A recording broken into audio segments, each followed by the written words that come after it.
ही guys, मैं एक civil service aspirant हूँ और मैं अभी एसएससी सीएचएसएल के लिए प्रिपरेशन कर रही हूँ।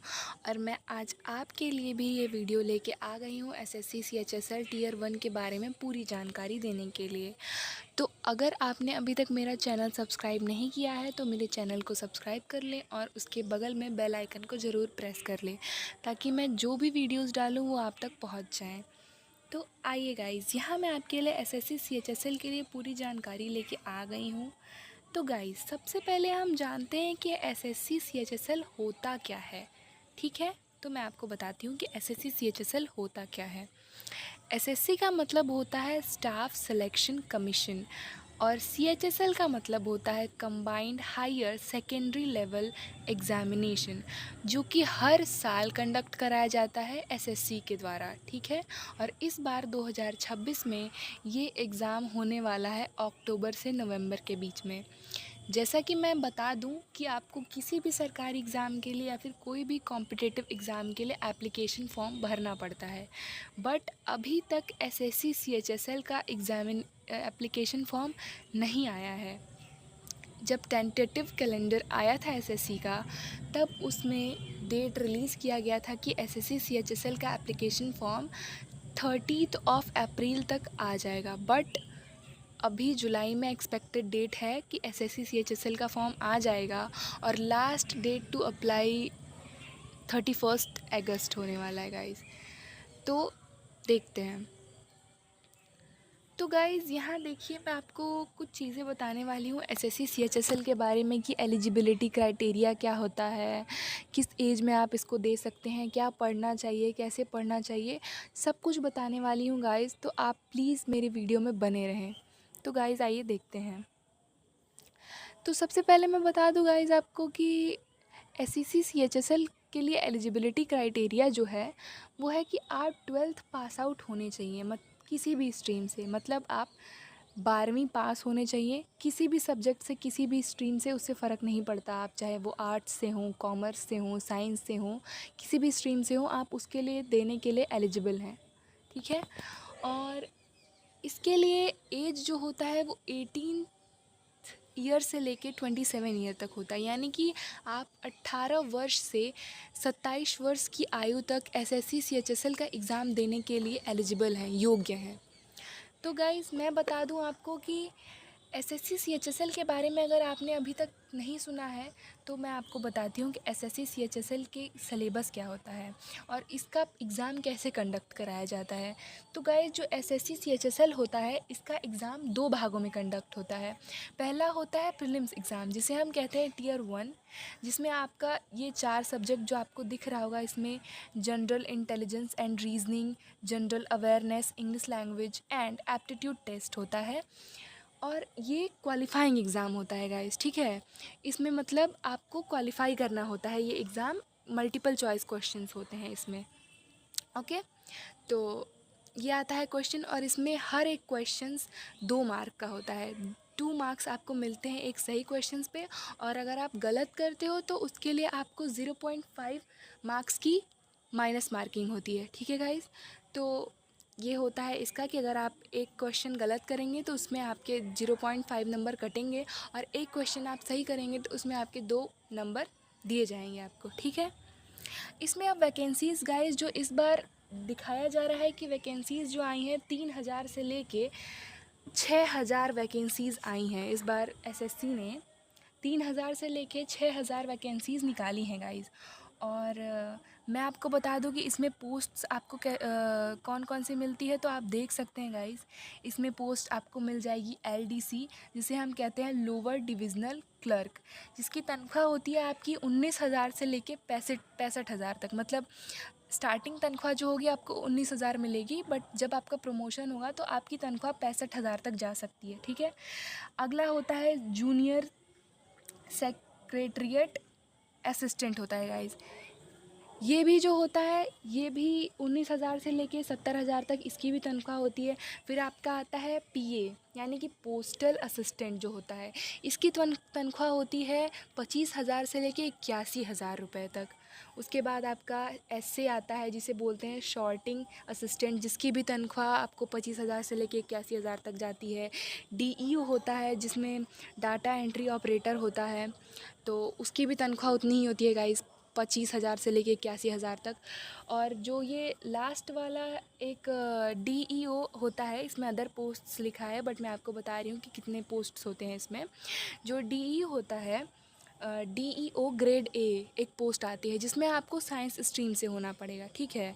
और उसके बाद इसमें कुछ जैसे ओबीसी हैं, एससी एसटी हैं, तो उन लोगों को कुछ रिजर्वेशन भी मिलती है। जैसे एज में भी आपको मिलता है 3 साल का, ओबीसी को मिलता है, ओबीसी वालों को छूट।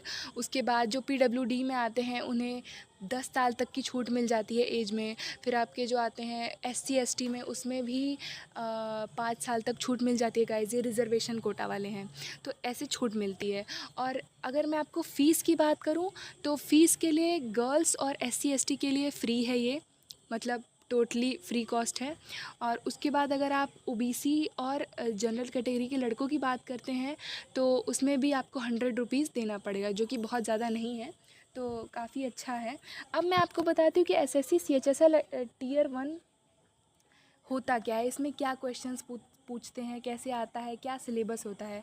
तो अगर मैं इसकी बात करूँ गाइस, तो इसमें मैंने आपको सब्जेक्ट्स बता दिया कि जनरल इंटेलिजेंस एंड रीजनिंग आता है, रीजनिंग का क्वेश्चंस आप लोग जानते होंगे। जनरल अवेयरनेस आता है जिसमें आपसे करंट अफेयर्स पूछेगा, सामान्य ज्ञान की चीज़ें पूछेगा, अवार्ड्स के बारे में पूछेगा, मतलब जितनी भी सामान्य ज्ञान, इंटरनेशनल भी पूछेगा आपसे, नेशनल भी पूछेगा, ये सब चीज़ें होती हैं। इंग्लिश लैंग्वेज में आपको ग्रामेटिकल क्वेश्चंस ज़्यादा पूछेंगे, पैराग्राफ पूछेगा। और उसके बाद आप बोल सकते हैं कि पार्ट्स ऑफ स्पीच आता है। और फिर उसके बाद जो मैथमेटिक्स आता है, इसमें दो तरह की मैथमेटिक्स होती है, एक एरिथमेटिक होता है और एक एडवांस्ड मैथमेटिक्स होता है गाइस, ठीक है। तो ये होता है। अब मैं आपको बताती हूँ कि इसमें पोस्ट आपको मैंने पोस्ट के बारे में बता दिया गाइस। अब आपको इसके बारे में जानना है, क्या बोलते हैं कि सिलेबस, आखिर पूरा सिलेबस में होता क्या है। तो देखिए गाइस, आप सिलेबस देख पा रहे होंगे। जनरल इंटेलिजेंस एंड रीजनिंग की बात करें तो आपको रीजनिंग, बेसिकली इसको रीजनिंग बोलेंगे। रीजनिंग में आपको पढ़ना होता है analogy, coding decoding, classification, series, blood relations, direction sense, statement arguments, puzzles, Venn diagram, syllogism. उसके बाद फिगर सीरीज़ होता है और नॉन वर्बल सीरीज़ होता है।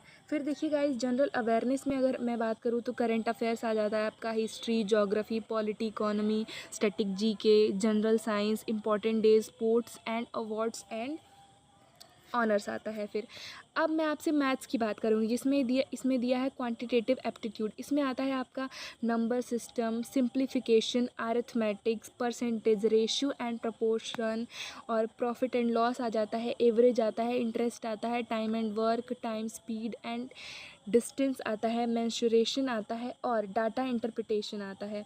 अब मैं इंग्लिश लैंग्वेज की बात करूँ तो गाइज, इसमें जो सबसे इम्पॉर्टेंट होता है वो होता है वोकेबलरी एंड ग्रामर।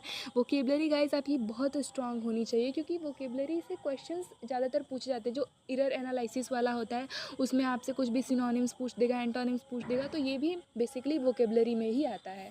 तो आपका वोकेबलरी स्ट्रांग होना चाहिए। ग्रामर पूछता है, सेंटेंस स्ट्रक्चर पूछता है, सिनोनिम्स एंड एंटोनिम्स पूछता है, error spotting, fill in the blanks and comprehension question ज़रूर पूछता है गाइज। कॉम्प्रिहेंशन आपको दे देगा, उसमें आपसे एरर पूछ देगा, एंटोनिम्स सिनोनिम्स पूछ देगा, फिर उसके बाद पूरा एक देके इडियम्स का मतलब पूछ देगा, और वन वर्ड सब्स्टिट्यूशन पूछ देगा, सब कुछ पूछता है, ठीक है गाइज। तो ये हो गया इसका सिलेबस का बात। मैंने आपको पूरा ब्रीफली बता दिया कि क्या सिलेबस होता है। अगर आपको फिर भी लगता है कि मैं आपको एक सिलेबस प्रोवाइड कर दूं तो मुझे कमेंट्स में बोलिए, मैं आपको पूरा एक सिलेबस का लेके आऊँगी। अब आप सोच रहे होंगे कि इसकी तैयारी कहाँ से शुरू की जाए, कैसे शुरू की जाए, तो मैं आपको उसके बारे में भी बताती हूँ। देखिए गाइज़, मैं भी अभी तैयारी कर रही हूँ and I am a beginner of this preparation. तो मैंने अभी लगभग 5 से 6 महीने पहले अपनी एसएससी सीएचएसएल की प्रिपरेशन स्टार्ट की है। और मुझे लगता है कि अगर आप जहाँ यूट्यूब से पढ़ सकते हो, बिल्कुल पढ़ सकते हो, बहुत सारे सोर्सेज हैं आपके, फ्री सोर्सेज हैं, आप पढ़ सकते हो यूट्यूब से। बट मैंने एक पेड बैच लिया है पीडब्ल्यू पे, जिस पे मुझे प्रॉपर एक बैच मिली है सीएचएसएल की, कुछ क्या बोलते हैं, कामयाबी एसएससी सीएचएसएल करके एक बैच है जिसमें मैंने लिया है, उसमें मुझे 2500 3000 मैंने पे किया था उसमें मुझे सारी बुक्स भी प्रोवाइड की गई हैं, मुझे मेंटरशिप भी मिला है और उसमें प्रॉपर टीचर आते हैं, आपको लाइव क्लासेस लेते हैं, आपका डाउट क्लियर करते हैं और उसके बाद पूरी मेंटरशिप। आपको अगर कोई डाउट भी है तो आप अगर लाइव क्लास ख़त्म हो जाती है तो ऐसे आप डायरेक्टली टीचर को डाउट अपना बता सकते हो, आपका डाउट क्लियर करेंगे। तो ये चीज़ें होती हैं गाइज़। यूट्यूब पे पढ़ने का मतलब है कि आप पढ़ सकते हो, बट यूट्यूब पे कंटेंट इतना ज़्यादा होता है कि आप कंफ्यूज हो जाते हो। तो अगर आपको अच्छे से बढ़िया तरीके से प्रॉपर आपको अगर करना है और आपको क्विक अगर सिलेक्शन लेना है गाइज़, तो मैं तो आपको यही रिकमेंड करूँगी कि आप किसी भी ऐप से अड्डा 24/7 हो गया, PW हो गया, क्योंकि मैंने अभी यही दोनों ऐप क्या बोलते हैं कि किया है, तो यूज़ किया है अड्डा 24/7 और PW, तो मुझे यही दोनों के बारे में पता है। और भी ऐप्स हैं, टेक्स्ट बुक हैं और करके हैं, तो आप इस पे ले सकते हो। एक बैच आप प्रॉपर एक ले लो, ज़्यादा महंगा नहीं, 2000-2500 का बैच ले लो। अभी तो पेपर ज़्यादा नज़दीक आ गया है, अभी एप्लीकेशन फॉर्म नहीं आया, तो आपके लिए बेनिफिशियल है कि पेपर लेट से होगा, चूँकि SSC GD की वजह से भी थोड़ा डिले हो रहा है पेपर में। तो ये है कि पेपर लेट से होगा, तो अभी आपके लिए प्रिपरेशन के लिए टाइम है। तो अगर आप अभी से अपना प्रिपरेशन स्टार्ट करना चाहते हो तो बिल्कुल कर सकते हो, और मैं कहूँगी कि आप यूट्यूब से करना चाहते हो तो यूट्यूब से भी कर लो और बहुत अच्छा रहेगा। आप सब प्रिपरेशन स्टार्ट कीजिए, सबका सिलेक्शन होगा, सब लोग अच्छे से पढ़ेंगे तो, और बिल्कुल होना चाहिए, अपने पेरेंट्स के लिए करना चाहिए सबको, बहुत अच्छी चीज़ है। और मैं आपको बोलूँगी कि एक बैच ले लीजिए प्रॉपर, या फिर यूट्यूब से ही अभी से प्रिपरेशन स्टार्ट कीजिए। और रही बात, मैं आपको बता दूं कि इसमें सबसे ज़्यादा अगर क्वेश्चन कहीं से आता है, 100 क्वेश्चन आता है और 200 नंबर का होता है, तो 25 क्वेश्चंस आपको रीजनिंग से आते हैं गाइस। मोस्ट इम्पॉर्टेंट आपको रीजनिंग पढ़ना चाहिए, और क्वांटिटेटिव एप्टीट्यूड जो मैथ होता है, एडवांस्ड मैथ और एरिथमेटिक मैथ, ये आपको सॉल्व करना आना चाहिए, क्योंकि आपके पास 1 घंटा का ही टाइम होता है और उसमें 25 क्वेश्चंस मैथ से आएंगे। तो आप समझ सकते हैं कि आपको 25 क्वेश्चन मैथ और 25 क्वेश्चन रीजनिंग, और रीजनिंग भी लगभग मैथ्स की तरह ही होता है, आपको सॉल्व ही करना पड़ता है ज़्यादातर उसमें। तो आपको अपना न्यूमेरिकल सॉल्विंग का टाइम मैनेज करना पड़ेगा, तो अगर आप अभी से सीखेंगे तो वो मैनेज हो पाएगा।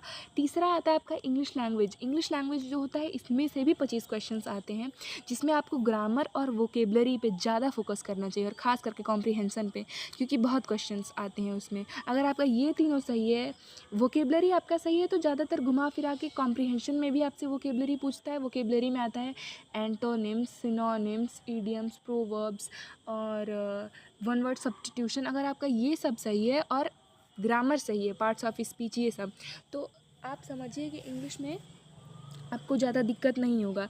रही बात जनरल अवेयरनेस की, तो आप देख सकती हैं ये जो सारे टॉपिक्स दिए हुए हैं, इन सबको मिला के पूछता है, हिस्ट्री, ज्योग्राफी, पॉलिटी और करंट अफेयर्स का मुश्किल से 2 से 3 क्वेश्चन आता है इसमें। तो करंट अफेयर्स के लिए आपको ज़्यादा चिंता करने की ज़रूरत नहीं है, उसके लिए आपको कोई पर्टिकुलर बैच लेने की भी ज़रूरत नहीं है, कोई किताब आप ले सकते हो।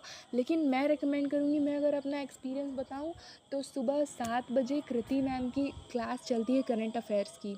तो अगर आप वो क्लास करते हो तो वो आपके लिए सफिशिएंट है गाइज़, क्योंकि मैम इतने अच्छे से पढ़ाती हैं, मैंने करके देखा है करंट अफेयर्स की क्लास, उसमें मैम आपको एक्स्ट्रा भी बताती हैं। तो अगर आप कृति मैम की सुबह 7 बजे की क्लास डेली करो सुबह में, तो आपको कुछ भी करंट अफेयर्स के बारे में सोचने की ज़रूरत नहीं है, बल्कि उससे आपको हिस्ट्री, ज्योग्राफी, पॉलिटी वगैरह के बारे में भी जानने को मिलेगा, क्योंकि मैम बहुत अच्छा पढ़ाती हैं। और अगर आपको पेड बैच नहीं लेना, आपको यूट्यूब से ही पढ़ना है, तो अगर मैं आपको बताऊं तो रीजनिंग की भी क्लास चलती है शाम को, शायद 5 से 6 या 7 बजे चलती है, जितिन सर की, वो भी बहुत अच्छा पढ़ाते हैं, PW के ही टीचर हैं, क्योंकि मैं PW से बैच ली हूँ तो मैं उन लोग के बारे में ही जानती हूँ। तो काफ़ी अच्छा पढ़ाते हैं, मुझे तो बहुत अच्छा लगता है। रीजनिंग के लिए मुझे वो बेस्ट लगते हैं, बहुत अच्छा रीजनिंग पढ़ाते हैं। और बाकी अगर आपको पढ़ना है तो फिर मैं आपको उसके लिए भी बना सकती हूँ वीडियो, अगर आप बोलेंगी, क्योंकि अगर यही वीडियो में हम सब बताएंगे तो बहुत लंबा हो जाएगा guys.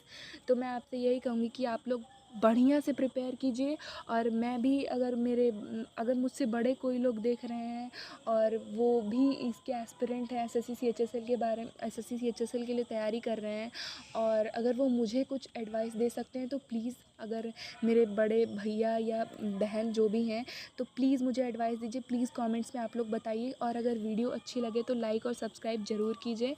I am a beginner, और thank you so much for watching me. Thank you guys.